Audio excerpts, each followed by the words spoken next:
Nuestra sección de análisis jurídico con el licenciado Jesús Díaz Dircio.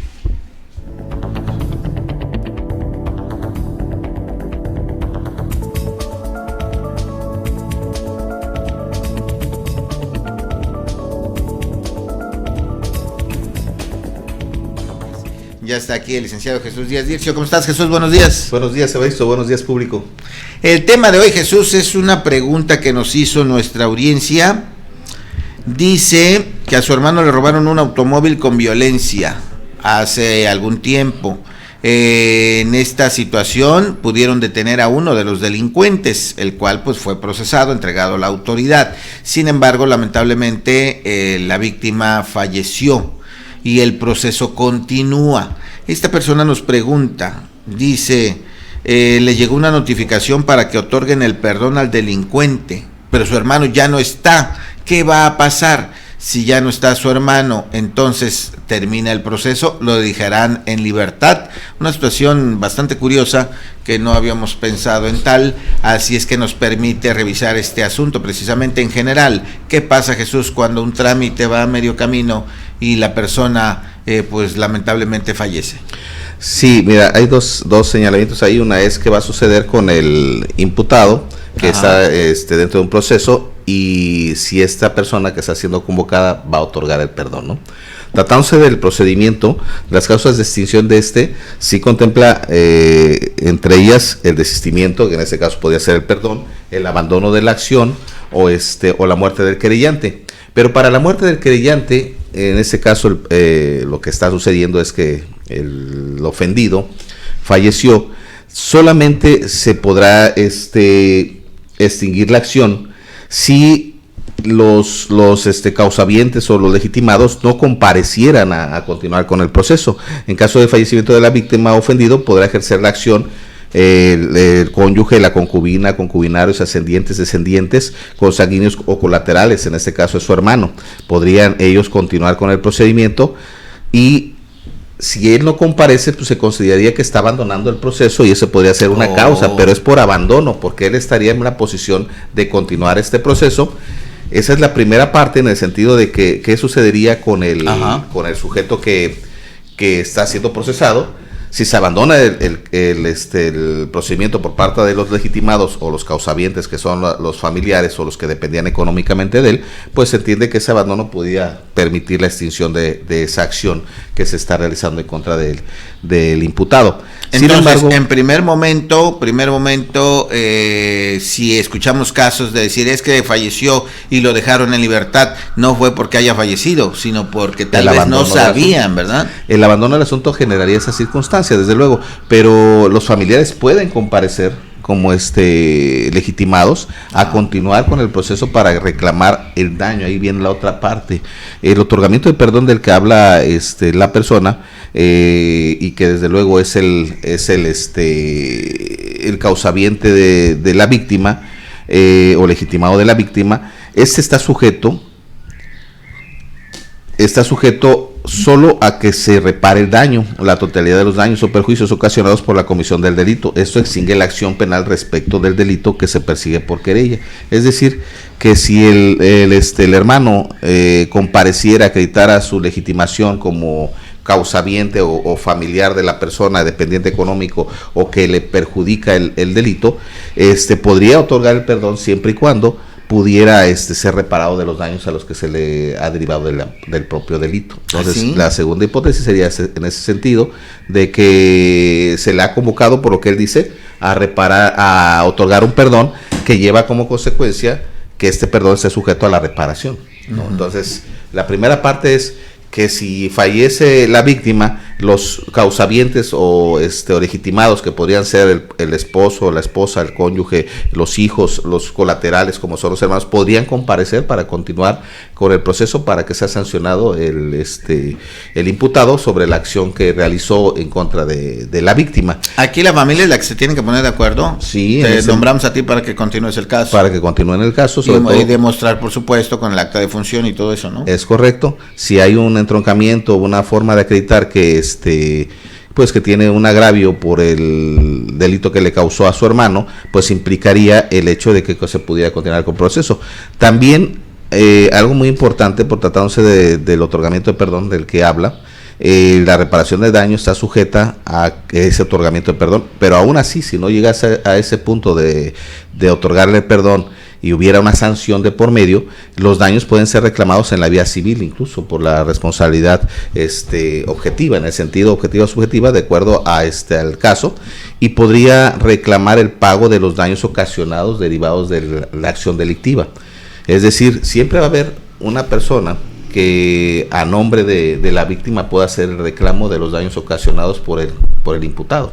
Claro. Y ese perdón está sujeto a que se reparen. Si no se reparan ellos, pues también no podrá otorgar perdón así. Si esta notificación que nos dice que le llegó desconcertado tal vez y no consulta a ningún abogado y por lo mismo pues no asiste o algo porque no sabe qué hacer, se tomaría entonces como abandono, ¿no? Sí, el hecho de que una vez que haya sido notificado dejase de acudir al Ministerio Público para continuar trámites en la indagatoria, si estuviera en esa etapa o si estuviera ante el juzgado, pues entiende que hay un abandono de la acción y eso podría beneficiar al imputado, puesto que lo que persigue es que se extinga la acción punitiva para poder no ser sancionado, ¿no? Claro, y si el familiar del fallecido dice no quiero otorgar ningún tipo de perdón, quiero que se quede en la cárcel, y esa persona, ¿qué es lo que procede? Ajá. Si esa persona y señala que el delito que se persigue debe ser castigado, y sobre todo porque hay víctimas que están relacionadas a porque incluso el simple hecho de que la familia de la persona o víctima haya sufrido a consecuencia de esa conducta, pues debe ser sancionada, ya que el Estado persigue el delito de acuerdo a lo que establece el artículo 21 constitucional. Es facultad del Estado la persecución de los delitos a través del Ministerio Público, quienes tendrán a su cargo la policía de investigación. Es decir, que si se cuadran los elementos necesarios para acreditar una sanción delictiva y existe un legitimado para el reclamo, en este caso hablamos de los familiares directos de la víctima, pueden hacer que se sancione al imputado porque causa un daño.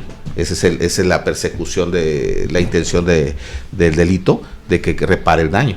Ahora, aquí hay algo muy importante que a veces las personas tienden a equivocarse o a veces a malinformarse. Cuando fallece la víctima y es al ser propietario del vehículo que le causaron el daño por el robo, a veces se piensa que hay que abrir los juicios sucesorios para nombrar un representante al base y pueda acudir ante el Ministerio Público a continuar la investigación o el castigo del delito. Pero no, tratándose de materia penal, te permite que sea cualquier persona relacionada a la víctima y que tenga un parentesco o dependencia económica con la que pueda acreditar que hubo un perjuicio también para ellos sin necesidad de abrir la sucesión. Eso es algo muy importante porque pues de entrada se entiende que el delito que se ocasionó por el robo de vehículo causó un detrimento patrimonial a la víctima. Claro. Ese vehículo, al haber imputados que fueron relacionados al delito y ser detenidos, pues se entiende que deben reparar el daño patrimonial a la víctima.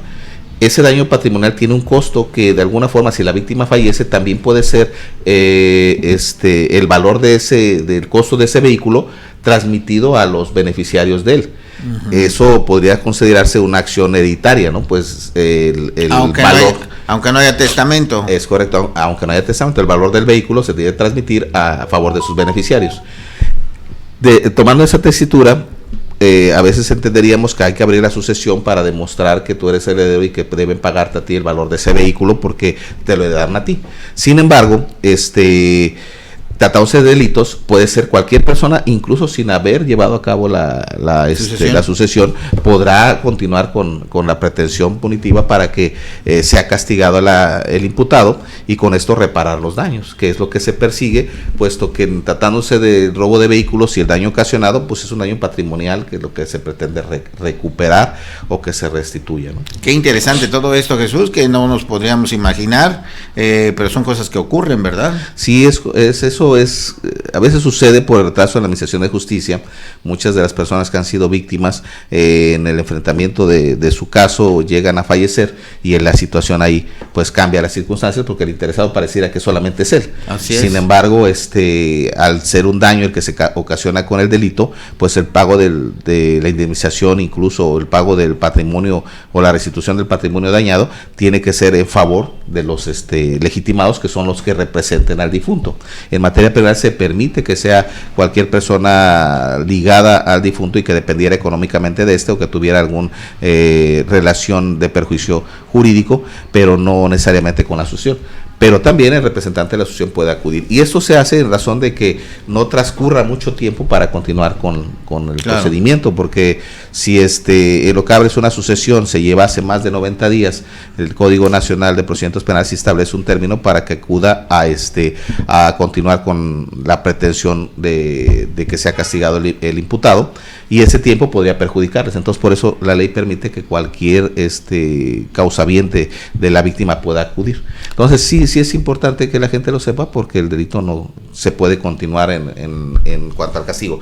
Diferente sería el hecho de que la persona que cometió el delito fallezca, porque tratándose de los delitos lo que se persigue es la sanción que se le otorga de acuerdo a su libertad, y pues si ya falleció, ya no hay nada que hacer, ya no habría mucho que hacer.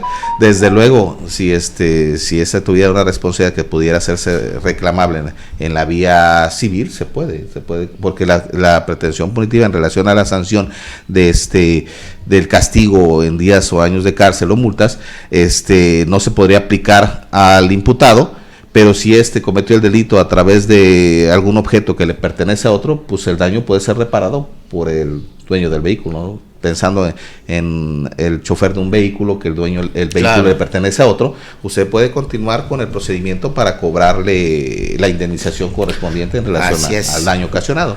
Es correcto. Ahora, no lo menciona expresamente este ciudadano, pero nos hace pensar también en el vehículo. No dice si el vehículo lo recuperaron o solamente tuvieron al individuo al delincuente, pero lo que dices es importante también para recuperar el vehículo, ¿no? Sí, es el detrimento patrimonial que le causa. El vehículo puede ser recuperado e incluso puede haber sufrido ya un daño, y el mismo daño debe ser restaurado a través de la reparación, y esto implica pues que si el otorgamiento de perdón que dice que le están pidiendo realice, está sujeto a la reparación. No puede otorgar un perdón. Inclusive la ley observa esa parte en el sentido de que el otorgamiento del perdón está condicionado a la reparación del daño. Así es. Entonces, así es. Si él va y otorga el perdón a nombre de su hermano, que era la víctima en el caso, pues el daño tiene que ser restituido, ya sea con el vehículo y lo que ocasiona el daño, o incluso de manera patrimonial o económica. Y ahí, en atención a ello, si el hermano decide continuar con una acción civil para el pago de los daños ocasionados derivados del sufrimiento causado en el hecho en el que se vio involucrado su hermano, lo puede continuar en la vía civil. Comentaba yo hace un momento, precisamente son de las hipótesis que la ley marca, que no necesariamente tiene que ser mediante la sucesión para hacer el reclamo, sino también cualquier persona que se haya visto involucrada o que tenga algún nexo o relación con la víctima y que le haya causado un perjuicio, puede realizar las acciones civiles para reclamar el monto de los daños y perjuicios a las personas que causaron el delito. Hay muchas oportunidades de que este asunto continúe. Así es, entonces ya nos queda claro el hecho de que haya fallecido una víctima de un delito y el delincuente diga, bueno, pues ya se murió, pues ya dame el perdón, ¿no? A quien familiar cercano, ya será decisión de la persona, y sobre todo lo que comentas, ¿no? Qué tanto ha sido el detrimento y qué tanto se ha resarcido el daño ocasionado. Así es que satisfecha está esta pregunta, y a prestar atención, porque eso puede pasarle a cualquiera, ¿no? Sí, es algo que dentro de un procedimiento en el que ya se encuentra un sujeto a consecuencia de un acto que pues resulta involuntario para el querellante, ¿no? Para la víctima no tenía esa intención de estar en ese proceso, por lo que su vida a veces puede transformarse o cambiar de acuerdo a las circunstancias, y muchas veces pues con la esperanza de que el asunto se resuelva, pues el tiempo pasa y esta fallece. Cuando así sucede, pues deben saber los ciudadanos que deben continuar con el propósito de la víctima para que se le resarza el daño e incluso beneficie a los que pues dependían económicamente de él o tenían una relación directa con la víctima. Exactamente, más todavía entonces continuar el proceso si hay bienes de por medio, ¿no? Hablábamos en este caso de un vehículo que, bueno, como sea, pues tiene cierto valor, que habría que recuperar, a lo mejor anda por ahí circulando y si ya uno no sigue, pues ahí se queda, se pierde, ¿verdad? Sí. Igual en el caso contrario, que también puede ocurrir que el delincuente fallezca por alguna razón y pareciera que ya no hay delito, pero todavía está pendiente, o estaría pendiente ver si se puede recuperar el daño, o en este caso concreto el vehículo, que aunque el individuo ya no esté, bueno, pues el vehículo seguramente anda por ahí y se necesita acreditar la propiedad y todo eso para poder recuperarlo. Interesante. Algo importante, el Código Nacional de Procedimientos Penales tiene derecho a reparación del daño en el orden siguiente: la víctima ofendido, en caso de fallecimiento de la víctima, las personas que dependan económicamente de la misma al momento del fallecimiento o sus derechos o sus causavientes, y en el caso de la fracción anterior, a falta de dependientes económicos, los familiares o personas físicas que tengan una relación inmediata con la víctima directa o que acrediten haber sufrido un daño. Es decir, que tienen el derecho a reparación de daño esas personas. En el caso particular, encuadran esa hipótesis. El hermano, si de alguna forma tenía alguna dependencia con él, o incluso acredita haber sufrido un daño derivado del detrimento de su hermano, puede continuar con el proceso para que sea castigado el imputado, pero principalmente le reparen el daño ocasionado, que pues esos daños se convierten en una cuestión patrimonial. Definitivamente. Muchas gracias, Jesús. Interesante el asunto. Ya ahí tiene la respuesta. Gracias. Que tengas buen día. Buen día. Gusto en saludarte, Evaristo. Gusto en saludar al público.